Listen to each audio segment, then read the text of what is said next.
जय माता दी दोस्तों। कार्तिक माह में पड़ने वाले त्योहारों में से एक त्योहार है देवोत्थान एकादशी। ये हिंदुओं के प्रमुख त्योहारों में से एक है और ये शुक्ल पक्ष की एकादशी को मनाया जाता है। इसे देवउठनी एकादशी के नाम से जाना जाता है। यह एकादशी दीपावली के बाद आती है और इस दिन तुलसी विवाह भी होता है, तो इस दिन का बहुत अधिक महत्व है।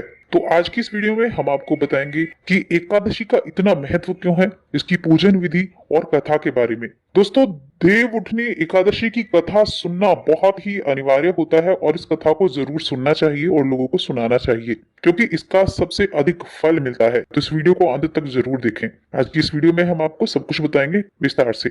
दोस्तों, आषाढ़ शुक्ल पक्ष की एकादशी के दिन देव विश्राम करने चले जाते हैं और कार्तिक शुक्ल की एकादशी यानी देव उठनी एकादशी के दिन उठते हैं, इसलिए इसको देवोत्थान एकादशी या देव उठनी 11 के नाम से जाना जाता है।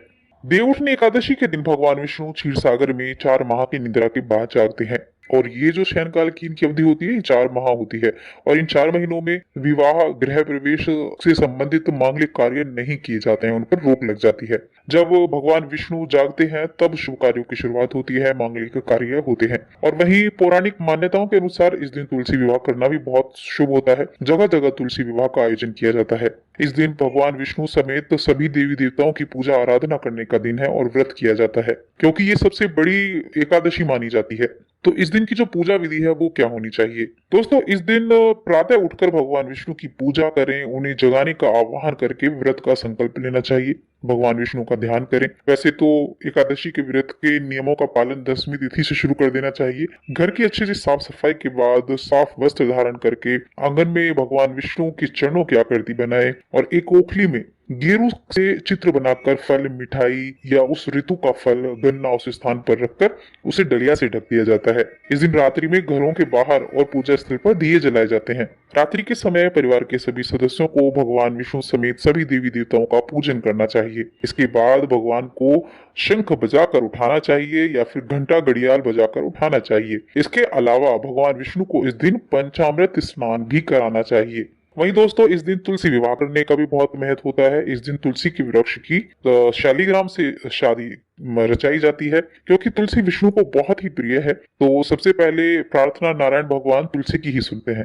तुलसी विवाह का सीधा अर्थ है तुलसी के माध्यम से भगवान का आवाहन करना। इसीलिए जिन दंपतियों की कोई कन्या नहीं होती, उन्हें कन्यादान का पुण्य प्राप्त करने के लिए तुलसी विवाह जरूर कराना चाहिए। अब हम जानते हैं इस देव उठनी एकादशी की पौराणिक कथा के बारे में।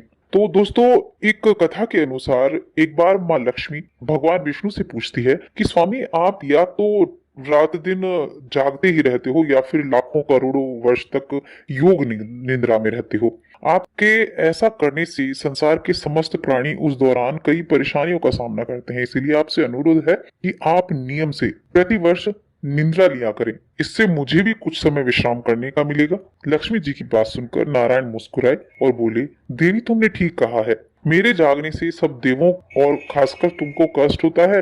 तुम मेरी वजह से जरा भी अवकाश नहीं मिलता है, जरा भी विश्राम नहीं करती हो। इसलिए आज मैं तुम्हारे कथानुसार मैं प्रतिवर्ष 4 माह वर्षा ऋतु में शयन किया करूंगा। मेरी यह निद्रा अल्प निद्रा और प्रयकालीन महानिद्रा कहलाएगी। मेरी यह अल्प निद्रा मेरे भक्तों के लिए परम मंगलकारी होगी। इस काल में मेरे जो भी भक्त मेरे शयन की भावना कर मेरी सेवा करेंगे और शयन व उत्थान के उत्सव को आनंद पूर्वक आयोजित करेंगे, मैं उनके घर में साक्षात निवास करूंगा और उनके ऊपर अपनी कृपा बरसाऊंगा। तो दोस्तों, ये थी कथा।